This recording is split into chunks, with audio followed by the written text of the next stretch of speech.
मुरादाबाद मंडल के मंडल आयुक्त आनंदजय कुमार जी हमारे साथ बात करने के लिए मौजूद हैं। सर, हाल ही में एक अभी पैंडमिक को लेकर एक किताब लिखी गई है जिसमें पैंडमिक के सारे वाक़ये और जितनी भी कहानियाँ रही हैं, दर्द भरी कहानी रही हैं, आपका भी उसमें अहम रोल रहा है।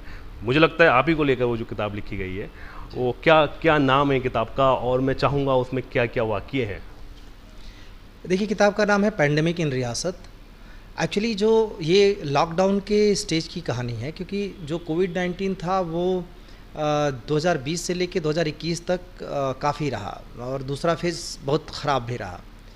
ये जो बुक है वो लॉकडाउन के डेज़ की है, जबकि शुरुआत ही हुई थी और कोविड-19 के बारे में बहुत ज़्यादा किसी को भी नहीं पता था, ना हमें पता था। इवन डॉक्टर्स भी कन्फ्यूज़ थे उसके बारे में कि किस तरीके के उसके रिपरकशंस होने हैं।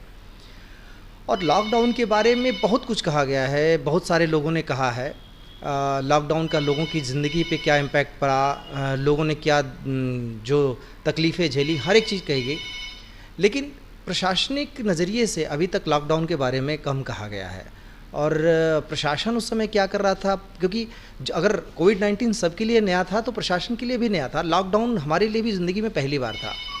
तो पूरे प्रशासनिक अधिकारी एक तरीके से ये रिप्रेजेंटेशन आप समझ सकते हैं कि रामपुर में जो हुआ वो पैंडेमिक की रियासत इसलिए कि रामपुर कभी रियासत रही थी और उसका मिजाज रियासती रहा है। तो इसलिए उसके जो उस पूरे लॉकडाउन के पीरियड में जो चीज़ें हुई उसी के बारे में उस बुक में लिखा गया है। सर, उस बुक में लॉकडाउन का लिखा गया और जो आपकी जो कार्यशैली रही है, जो भी आपने उसमें जो भी काम किए हैं, क्योंकि उसमें एक दादा वर्ड का इस्तेमाल ज़्यादा किया गया है, तो वो दादा मतलब ऐसा क्या कर रहे थे दादा उस वक्त? देखिए, वो किताब निवेदिता ने लिखी है। वो उसकी अपनी एक अलग स्टोरी थी कि वो उस समय लॉकडाउन के दौरान, हालांकि वो ब्रेन ट्यूमर से उसको था तो उसको उस दौरान ड्यूटी पे नहीं होना था, लेकिन उसने इलेक्शन के दौरान कंट्रोल रूम हैंडल किया था और सारे उसको उन्होंने अप्रिशिएट किया था कि कंट्रोल रूम उसने बहुत बेहतर हैंडल किया था। तो सबसे पहले तो ये डिसाइड हुआ कि निवेदिता को दे दिया जाए। She is like younger sister to me, तो छोटी बहन के नाते तो फिर एक अधिकारी भी वहाँ पे वो थी, लेकिन जो प्रोटोकॉल हैं वो कहते थे कि उसको बिल्कुल नहीं बुलाया जा सकता, तो मैंने साफ मना कर दिया था। लेकिन उसने खुद से वॉलंटियर किया, पहले कि 2 दिन करके चले जाएंगे, और फिर धीरे धीरे ये हुआ कि वो इंगेज ही हो गई। तो कंट्रोल रूम में वो उस समय काम कर रही थी। उसने कंट्रोल रूम से जो चीज़ें देखी वो ही उस किताब में उसने वर्णन किया है कि क्या क्या हो रहा था, कंट्रोल रूम में कैसी इन्फॉर्मेशन आ रही थी। उसने सोशल मीडिया की भी उसको इंचार्ज बनाया गया था, सोशल मीडिया भी हैंडल कर रही थी।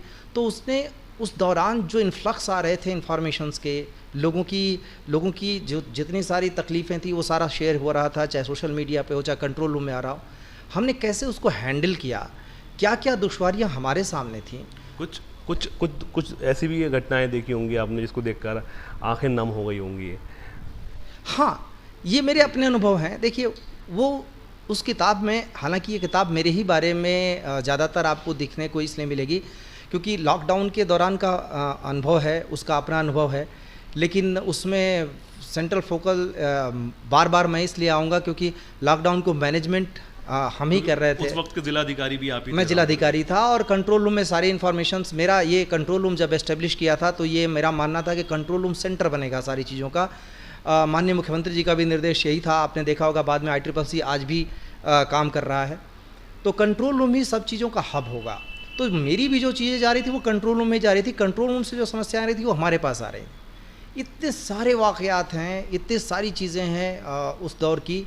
मैंने भी जब किताब पढ़ी तो बहुत सारी मेमोरीज़ उसमें मेरे ताज़ा हो गई। हालांकि कई सारी चीज़ें हैं जो मेरे बारे में ही सारी चीज़ें हैं, उसके बावजूद बहुत सारी चीज़ें। कोई एक ऐसा वाक़या जो हमारे दर्शकों को आप बता सकें कि मतलब गमगीन कुछ ऐसा हुआ हो जो आप कभी नहीं भूल सकते हो, किताब में भी उसका जिक्र हो। देखिए, रोज़ का ये मसला था। अलग अलग तरीके के अनुभव थे, लोगों के रिएक्शन भी बड़े अलग अलग तरीके के थे। जब कंट्रोल रूम सेटअप हुआ तो लोग उसको टेस्ट करने लगे। हम तो टेस्ट कर ही रहे थे, कंट्रोल रूम को ही सेंटर में काम करना था। तो शुरुआती दौर पे वाक़े हुए थे, कोई समोसा मांग रहा है, बार बार समोसा मांग रहा है। हम उसको समझा भी रहे हैं कि आपकी वजह से कंट्रोल रूम हैंग हो जाएगा, लगातार लोगों के फ़ोन आ रहे हैं, हो सकता है कोई क्रूशियल इन्फॉर्मेशन। तो फिर हमने एक नायाब तरीका निकाला कि कोई पिज़्ज़ा मांग रहा है, कोई समोसा मांग रहा है, तो एक पर्सन को पकड़ा, फिर उसको सफाई अभियान में लगाया, उसकी ट्विटर पे पोस्ट की। बहुत सारे लोग थे जो राशन हम लोगों को घर घर पहुंचा रहे थे, जो जिनके पास राशन नहीं था, लेकिन लोग लगातार मांग कर रहे थे। कि तो फ़ोन आता था कि क्या जहर खा लें क्या, या जहर ही हो तो दे दो। जब उनके घर में जाके चेक किया तो पता चला कि उनके पास भंडार पड़ा हुआ है, फिर भी वो इस तरीके की हरकतें कर रहे हैं। और कई सारे लोग ऐसे थे जो संकोच में नहीं मांग रहे थे, हालांकि बाहर से देखने में उनका घर ठीक ठाक लगता था, और ये देख के जो जिनको हम भेजते थे कहते थे साहब अच्छे घर के हैं, वो तो खुद ही कर सकते हैं। बाद में पता चला कि घर भले उनका अच्छा पुरखों का घर होगा या उनके फादर्स ने बनाया होगा, लेकिन राशन उनके पास नहीं है। तो हमने एक नया तरीका अपनाया कि राशन छोड़ा उनके घर पे, फिर वो बाद में वो ले गए, और फिर हमने अनाउंस किया कि हम किसी का फ़ोटो नहीं खींचेंगे, किसी की आइडेंटिटी रिवील नहीं करेंगे, आपको अगर ज़रूरत है तो ले जाइए। एक और समस्या थी जो हमने सबसे पहले वुमेन हेल्पलाइन एस्टेब्लिश किया। उसके पीछे वजह यह क्या थी, और ये निवेदिता ने मुझसे कहा कि अच्छा एक बात बताइए, सामान्य तौर पर महिलाएं जब सैनिटरी पैड खरीदती हैं तो वो पॉलीथीन में रैप करके ले जाती हैं। आज के दौर में वो जब सारी चीज़ें घर घर जा रही थी तो कैसे मंगाती होंगी, और ये एक बड़ी समस्या है। फिर हमने उसका तरीका निकाला, फिर वुमेन हेल्पलाइन एस्टेब्लिश किया। फिर सिर्फ उतना ही नहीं, जैसे उनको फिर एक चीज़ आई थी, फेज़ 1 की बात, ये केवल लॉकडाउन के दौरान की बात है। दूसरे बारे में भी वो बुक लिख रही है और बहुत जल्दी सामने आएगी। इसके ये जो किताब है पैंडेमिक इन रियासत, तो इसमें फेज़ 1 का जिक्र किया गया है, केवल लॉकडाउन का। तो रियासत इसमें वर्ड जो आपने इस्तेमाल किया है, देखिए, एक तो रामपुर रियासत रही है और लोगों के मिजाज भी रियासती रहे हैं। जैसे उसमें एक वाक़या आएगा, एक व्यक्ति पान मांग रहा था। अच्छा। एक पर्सन से हम एक्सपेक्ट कर रहे थे, हमने लोगों को इंगेज करने के लिए कि लोग घरों में बैठे हैं, खाली हैं, तो शायद इसलिए कर रहे होंगे। हमने निवेदिता ने प्रपोज किया कि हम लोगों को इंगेज करते हैं सोशल मीडिया पर। मतलब वो लोग रामपुर कह सकते हैं नवाबों का शहर है। exactly. और वो नवाबी उनका मिजाज था, कोई पिज्ज़ा मांग रहा है, कोई समोसा मांग रहा है। हाँ, तो वो अलग अलग तरीके से लोग कर रहे थे। किसी ने पान मांगा, तो उसके बाद क्या हुआ कि हमने ये तय किया कि लोगों को सोशल मीडिया पे इंगेज करते हैं।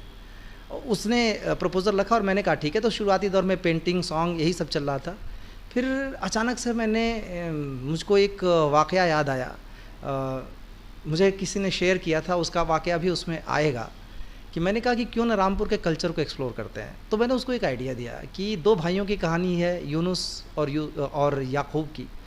पूछो कितने लोगों को पता है, मेजर राफ़े खान के बारे में कितने लोगों को पता है, या रामपुर से जो कनेक्ट लोग हैं, हिस्टोरिकल लोग हैं, उनके बारे में कितने लोगों को पता है। ये सब उन लोगों को किसी तरीके से मतलब बिजी करने के लिए। लेकिन फिर वो एक दौर ऐसा आया कि उससे हमें नई नई चीज़ें मिली।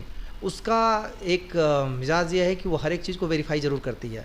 तो उसने पूरा रिसर्च कर डाला कर्नल यूनुस खान पे, और फिर एक स्टोरी निकल के आई कर्नल यूनुस खान की, जो वतन परस्त थे, जो बहुत देशभक्त थे, और रामपुर उनको भुला चुका था। कई सारे उसमें उस दौरान इमोशनल भी पहलू आए कि लोगों से हमें बहुत सारी चीज़ों की जानकारी मिली, बहुत सारी चीज़ें अभी भी कंप्लीट करनी हैं। वो दौर ऐसा था कि हमने बहुत कुछ एक्सप्लोर किया रामपुर को, और लॉकडाउन के दौरान लोगों से जो इंटरेक्शन हो रहा था, जो या तो सोशल मीडिया के दौरान या फिर जो टेक्नोलॉजी के थ्रू, उसमें कई लोगों ने हमारी मदद भी की, बहुत सारे लोगों ने। और बहुत सारे चैलेंजेस भी आए कि कई सारे अलग अलग तरीके की डिमांड्स भी हो रही थी। और एक तरीके से ये था कि लोगों को ये लग रहा था कि नहीं, सरकार का दायित्व है कि हर एक चीज़ करे। वो इस तरीके से ले रहे थे चीज़ों को। दूसरी बात ये थी कि पैंडेमिक के तौर पे नहीं ले रहे थे वो। बहुत सारे लोगों को लॉ एंड ऑर्डर प्रॉब्लम लग रहा था, हमारे अधिकारियों को भी लग रहा था, पुलिस को भी लग रहा था। तो ये था कि लोग बाहर निकलेंगे, हम डंडा मारेंगे, लोग भाग जाएंगे, फिर आ जाएंगे। बड़ा चैलेंज था लोगों को इस बात का एहसास करवाना कि नहीं, ये पैंडेमिक है, हमें बीमारी से बचना है, सामूहिक रूप से बचना है। और मुझे संतोष है कि हमने वो दौर सक्सेसफुली, ठीक है, मुश्किलें आई लोगों को, ये मैं प्रेयर करूंगा कि ऐसा दौर हमें कभी देखने को ना मिले, लेकिन हमने संतोषजनक तरीके से इसको किया। तो ये सारे वाक़ये जो हैं वो इस किताब में संजोए गए हैं। ये सारे वाक़ये इस पैंडेमिक इन रियासत में हैं। लॉकडाउन के दौरान की दास्तान है। लोगों ने, हर एक ने अपनी अपनी दास्तान अपने अपने तरीके से कही है। मुझे जहाँ तक लगता है कि प्रशासनिक जो अधिकारियों का जो नज़रिया है, उसकी एक झलक इस किताब में लोगों को देखने को मिलेगी कि प्रशासनिक अधिकारी क्या कर रहे थे। क्या रामपुर के, मुरादाबाद के, मतलब सभी जहाँ के जिन लोगों ने ये पैंडेमिक देखा है उनसे क्या अपील करना चाहेंगे इस किताब को लेकर? एक कोई भी जब आपदा आती है तो एक समाज पूरे तौर पे एकजुट होकर खड़ा होता है और सेंसिबल होना बड़ा ज़रूरी होता है कि हम एक दूसरे के दुख सुख के साझेदार बने। इस पैंडेमिक ने हमें सबसे बड़ी चीज़ यही सिखाई कि रिश्ते नाते और एक दूसरे से सहकार सारोकार बड़ा ज़रूरी होता है। और जब आप अलग थलग अकेले पड़ जाते हैं, इस किताब में वो भी वाक़या आया है कि हम लोगों को आइसोलेट कर देते थे। अकेलापन कितनी त्रासदी देता है। कई सारे लोग और हमारे लिए ज़रूरी था। लॉकडाउन के बारे में भी लोगों ने सवाल उठाए। कई सारे लोग कहते थे कि पता नहीं ये नॉर्मल फ्लू को के बारे में लोग अफवाह मतलब बेमतलब का हाइप क्रिएट किया जा रहा है। कोई बीमारी नहीं है, कोई बीमारी नहीं है। लोगों को समझाना बड़ा कठिन था। मास्क का इस्तेमाल, ये सारी चीज़ें चल रही थी। और मैं यही कहूँगा कि जब ऐसी आपदा आती है तो एक समाज के तौर पे हमें इकट्ठा होना पड़ेगा, भरोसा करना सीखना पड़ेगा।